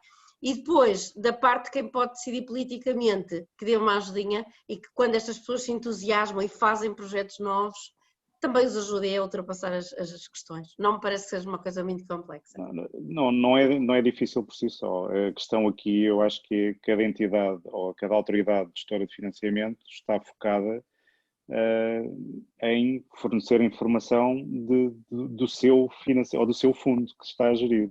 Portanto, tem que haver, como disse a Cristina, uma super entidade que junte aqui de alguma forma todas estas ferramentas, porque cada autoridade gestora publica bem ou comunica muito bem sobre os seus fundos, mas não está preocupado com o fundo da outra autoridade que está ao lado, não é? Portanto, tem que haver aqui uma super entidade que agregue toda esta informação num único local.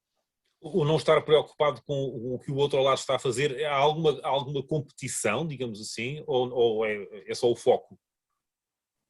Eu suponho que é o foco, mas a Cristina e o Domingos provavelmente podem dizer que são duas autoridades. Não. É só mesmo o foco. Esse é o mesmo foco. Porque eu acho que quando as pessoas se sentam e têm um problema comum para resolver, e nos últimos 5 anos, eu e o Domingos, que temos partilhado muitas preocupações em comum com as respectivas comissões diretivas e equipas, sempre que nos sentamos com a ADC ou com outras entidades que nos ajudam a resolver os problemas, elas acabam por acontecer. Portanto, eu até acho que eventualmente a ADC podia ser o acelerador desse site, uma vez que tem aqui um papel de dinamizador de uma série de coisas, e não é de facto por desprendimento, é porque nós de facto estamos muito concentrados no que estamos a fazer, para que também os nossos beneficiários não sintam que estão a ser menosprezados. Mas isso era uma coisa que nem sequer não nos daria muito trabalho, porque qualquer um de nós atualiza o seu site com muita, como é que eu ia dizer, com muita frequência, e portanto bastava alguém agregar e fazer com palavras-chave fosse possível ir buscar os financiamentos, e acho que era de facto uma excelente ideia. Muito bem, e é uma boa ideia para... Sim. Diga, para terminarmos, estamos em cima do nosso tempo. Diga. Há uma pergunta que há pouco o Vasco deu eco e que julgo que nenhum dos meus colegas comentou, se calhar eu faria esse comentário, que tem a ver com os bots. Sim, no relatório há lá exatamente uma menção expressa de que o grupo acha que deveria ser explorado essas técnicas de de automatização, inteligência artificial, exatamente até às vezes para usá-la naquilo que é mais rotineiro, porque é aí que elas são mais promissoras, e ao contrário do que por vezes o senso comum pode parecer, porque às vezes a gente aumenta-se burocracia para fazer mais uma verificação, porque pensa-se que é o ser humano que vai conseguir identificar ali o problema. Pois é exatamente para isso que a gente acha que não, era aí que devíamos apostar mais na parte da inteligência artificial, desses bots, desses mecanismos que pudessem automatizar mais essa parte e, com essa automatização, libertar pessoas para fazer, por um lado, um trabalho mais, digamos, de maior retorno para o processo e, portanto, que globalmente pudesse ser mais eficiente, porque os bots fariam mais rapidamente, com menos risco de erro, não é? E, portanto, libertar-se-iam pessoas para coisas de mais valor acrescentado. Muito bem, muito obrigado a todos. Eu acho que esta conversa pode agora ser complementada com a leitura do relatório, que está disponível acho que já foi partilhado o endereço onde as pessoas podem, de facto, ir consultar e ler e refletir e, quem sabe, entusiasmarem-se para porem em prática algumas daquelas soluções que estão ali. Muito obrigado, foi um prazer. Boa tarde a todos. Muito obrigada a todas, Rodrigo, muito obrigada a todos os nossos oradores. Estava um debate animado, mas vamos ter mesmo que prosseguir. E para fazermos o encerramento da sessão, eu convido a Secretária de Estado da Inovação e da Modernização Administrativa, doutora Fátima Fonseca. Obrigada. Bom, eu penso que não perdi nenhum dos comentários, nenhuma das sugestões e nenhuma das perguntas e, portanto, mais do que fazer alguma intervenção de encerramento formal, eu vou tomar a liberdade de procurar abordar os principais pontos, julgo eu, que foram partilhados e também questões que foram suscitadas pelas nossas participantes e pelos nossos participantes. Então, se me permitirem, começaria por me referir brevemente ao tópico do trabalho colaborativo, porque percebi que suscitou algumas questões e é importante, julgo eu, nós clarificarmos ao que vamos. Nós falamos, e foi utilizada aqui muito a expressão, este grupo de trabalho. É bom esclarecer, tal como vários dos membros desta equipa o fizeram, é bom clarificar que este grupo de trabalho não foi constituído por nenhum despacho, foi autoconstituído e foi, sobretudo, constituído em resposta a desafios. E este é o mote, de facto, do trabalho colaborativo. É uma nova forma de trabalhar, nova não porque seja diferente de qualquer colaboração, mas porque é nova na sua extensão e na sua capacidade de entregar coisas concretas, ou seja, aquilo que se pretendeu, e fazendo aqui um bocadinho de apelo à memória, aquilo que se pretendeu há pouco mais de um ano atrás, quando se lançou o primeiro desafio, e foi a Sra. Ministra da Modernização que o lançou nessa ocasião, quando estávamos todos a acabar de confinar e mergulhados repentinamente na gestão das nossas equipas em teletrabalho de forma muito massiva, o desafio que na altura foi colocado foi como fazemos para gerir as nossas equipas e continuarmos a cumprir as missões dos nossos serviços. Portanto, foi em resposta a este desafio que, na verdade, passa a palavra, um conjunto vasto de dirigentes e trabalhadores sem funções dirigentes da administração pública se mobilizou, se constituiu em grupos de trabalho, identificaram temas relevantes e produziram entregáveis. Produziram guias, produziram manuais, lançaram webinars, partilharam conhecimento. E estas são palavras, julgo eu, palavras-chave daquilo que enquadra o trabalho colaborativo. Aprender pela partilha, colaborar para fazer melhor, tirar partido da diversidade, para que com eficiência e com capacidade de criar mais valor, possamos, na verdade, continuar a servir bem. E ao longo deste ano, 3 planos de trabalho colaborativo foram dinamizados. Este projeto É um projeto que arrancou com o segundo plano de trabalho colaborativo, mas depois disso já existiu um terceiro. E eles têm todos esta característica, têm a característica de constituírem respostas a desafios. Alguns lançados por membros do governo, outros lançados pela própria administração pública, porque constata que tem problemas para os quais não tem solução evidente e precisa da capacidade de reflexão, de partilha de conhecimento, de utilização de recursos de forma partilhada também, para abordar esses mesmos desafios. Portanto, o propósito destes planos de trabalho colaborativo, e é com esse intuito que a área governativa da modernização do Estado e da administração pública vai criando condições para alimentar esta energia e, portanto, de certa forma, dando abrigo a este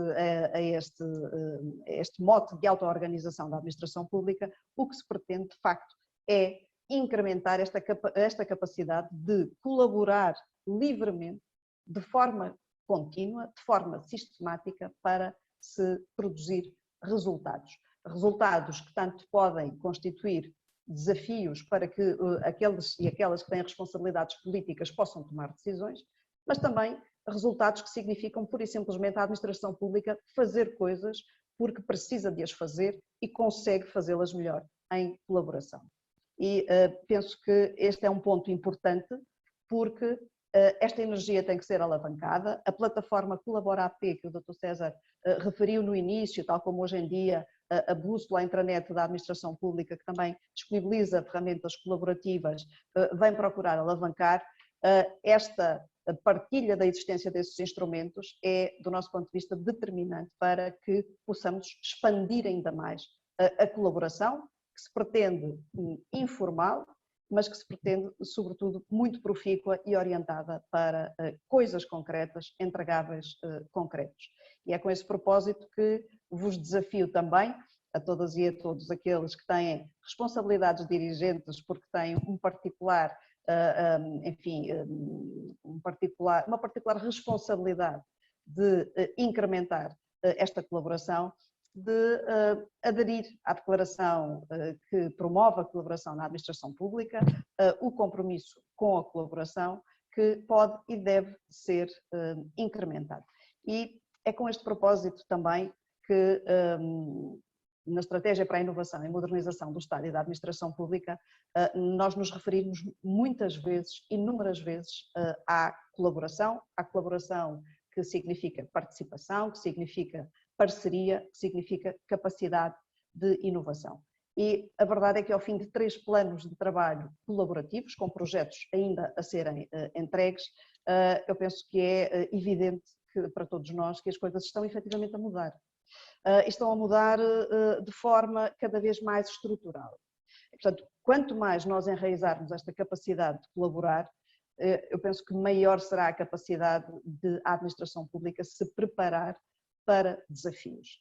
E, aliás, não deixa de ser significativo que este projeto em concreto tenha sido identificado como oportunidade de colaboração, precisamente porque é um tema que une muitos organismos, para não dizer todos os organismos da administração pública, em torno das soluções que permitem facilitar a execução de projetos financiados, a montante de facilitar a execução, a própria capacidade da administração pública de aceder a esses financiamentos e de poder executá-los com resultados no tempo certo. E dizia, nem a propósito, quando este projeto surgiu, nenhum de nós, julgo eu, tinha muito claro o que é que iria acontecer uns meses mais tarde com todo o processo de concepção do plano de recuperação e resiliência. E aqui vou tomar a liberdade de partilhar também aquilo que sei que o meu colega do planeamento iria partilhar connosco se tivesse conseguido estar presente neste ponto de encontro, que é precisamente referir a oportunidade inédita que nós temos na administração pública para introduzir transformações estruturais. Transformações que significam necessariamente tirar partido de todo o potencial que as tecnologias de informação e comunicação, o digital, nos vem trazer, mas também, e é importante frisar isto, também toda a profunda, toda a visão renovada que a administração pública tem de si própria em termos de gestão das suas equipas e de captação do potencial que o digital vem introduzir nos seus processos de funcionamento interno e na renovação de oferta de serviços a cidadãos e empresas. E o plano de recuperação e resiliência vem de facto trazer um conjunto de desafios setoriais e penso que todas e todos já terão tido pelo menos curiosidade de ler a versão pública e sintética que o Plano de Recuperação e Resiliência tem na sua configuração atual e que foi entregue à Comissão. Eu permitia-me sublinhar os desafios transversais que vão unir a administração pública num processo de transformação acelerada durante os próximos anos e em particular neste horizonte até 2026.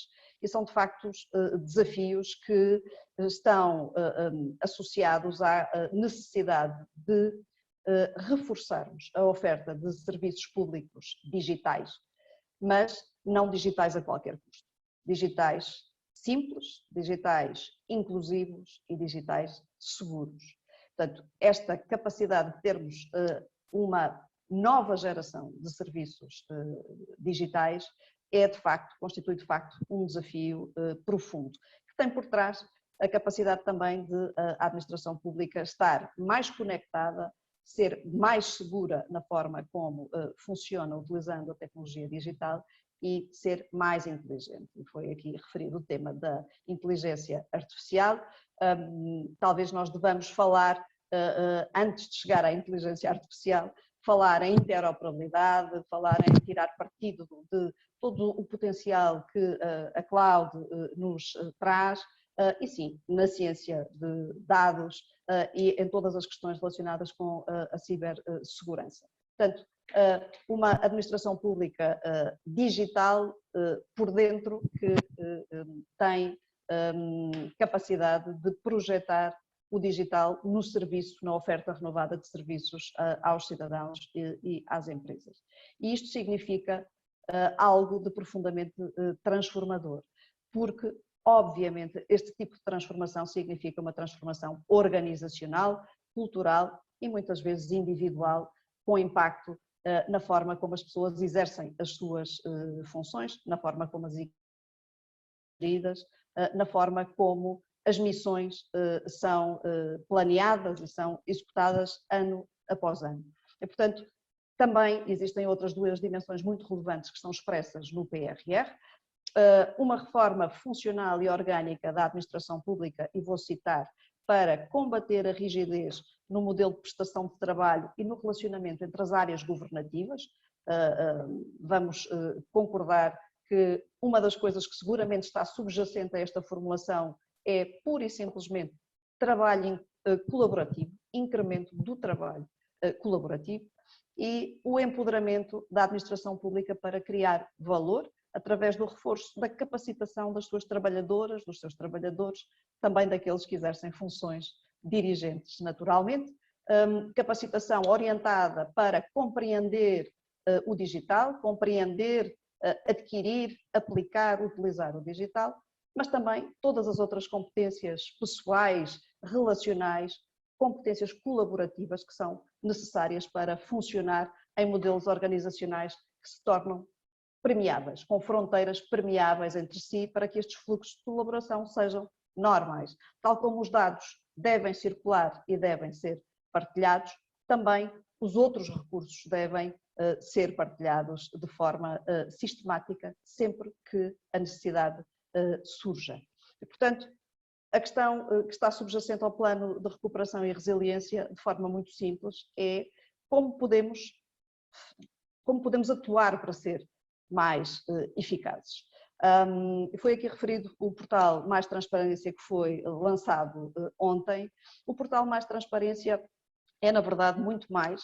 É um portal que tem um desenvolvimento incremental, tal como foi referido, e é um portal que pretende ir muito mais longe para além digamos, da disponibilização de dados relativos à execução, seja do PRR, seja do quadro de financiamento plurianual, também dar transparência, transparência que significa, obviamente, informação clara, compreensível, inteligível e dados que possam ser também manuseados, trabalhados pelos cidadãos livremente, dados abertos, relativos à execução do Orçamento de Estado, mas outras dimensões são igualmente relevantes e o portal da transparência está pensado para escalar até este nível, que é pura e simplesmente informação relativa à transparência do funcionamento dos próprios serviços, ou seja, também evidenciar, e a administração pública deve ter essa capacidade de evidenciar a forma como os serviços, nos seus planos de atividades, nos seus relatórios de atividades, vão produzindo resultados que correspondem a todo este conjunto de transformações estruturais para os quais estamos a ser desafiados. E isto implica, naturalmente, também renovar os modelos de gestão pública, no sentido de incrementar a proatividade, incrementar a participação das pessoas no funcionamento dos próprios serviços e, portanto, o envolvimento sistemático de trabalhadores, dos cidadãos, dos clientes da administração pública, no planeamento das atividades, na identificação das prioridades, na avaliação dos resultados que permitam, de facto, identificar o valor que efetivamente é criado.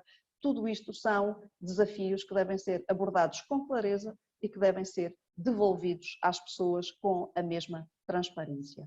E este é, de facto, um ponto muito importante. Eu gostaria de salientar uma coisa que a Cristina Jacinto referiu a propósito da interoperabilidade, porque estava a ouvi-la e estava a recordar-me que uma das medidas que está prevista no programa Simplex 2021, na edição que está em curso, é precisamente a interoperabilidade entre o base.gov e o Portugal 2020.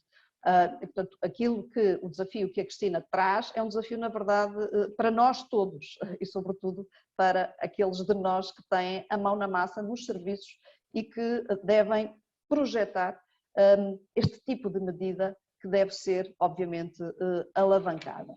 E, portanto, para concluir e não vos maçar, e passando em revista, julgo eu, que a generalidade dos temas que foram focados, o nosso propósito é, de facto, introduzindo estas transformações estruturais, elevarmos um patamar de maturidade no funcionamento dos serviços públicos, com equipas motivadas, capacitadas, colaborativas, que estabeleçam parcerias, que façam pontes, que trabalhem para além dos seus silos cotidianos e que, enfim, se empenhem de forma convicta, profícua e colaborativa na entrega destes resultados.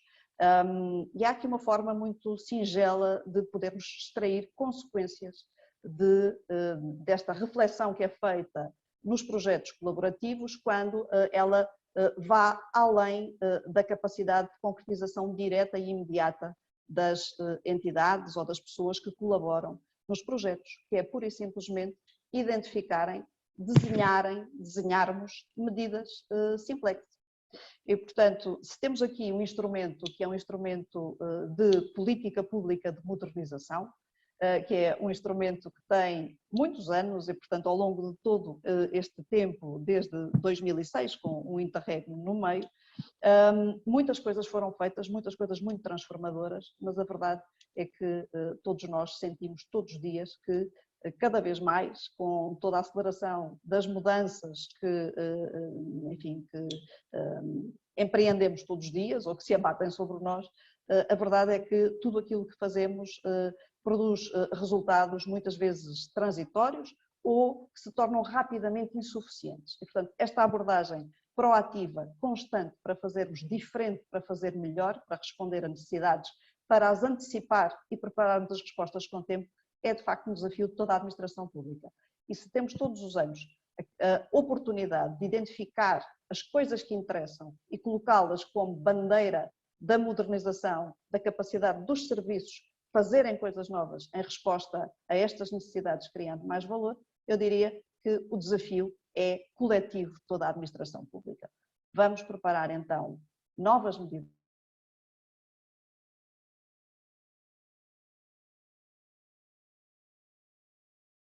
todo este conjunto de desafios em projetos e vamos constituir as equipas para que possamos abraçar este desafio e, em conjunto, eu diria que o futuro é auspicioso, que esta energia colaborativa crescente irá seguramente compensar, produzir mais resultados e espero e acredito que estes indicadores que temos até agora, de 3 planos de trabalho colaborativos, com várias dezenas de projetos, com centenas de pessoas envolvidas, com várias dezenas de entidades públicas e privadas enfim, da academia, das instituições de ensino superior envolvidas, todos estes são indicadores de que estamos num caminho que, pelas boas razões, não terá retorno.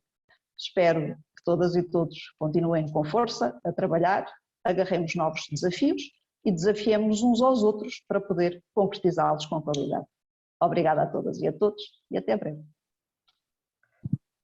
Muito obrigada, Sra. Secretária de Estado, pela mensagem de força para todos e neste momento já estamos no final, ultrapassamos algum tempo depois da hora, mas acho que valeu a pena. Agradecer uma vez mais aos nossos oradores, ao Dr. Vasco Trigo pela moderação e também à Sofia Figueiredo e ao Luís Oriola, desta vez os nomes foram corretos, do Instituto Nacional para a Reabilitação, que nos acompanharam na interpretação para a língua gestual portuguesa.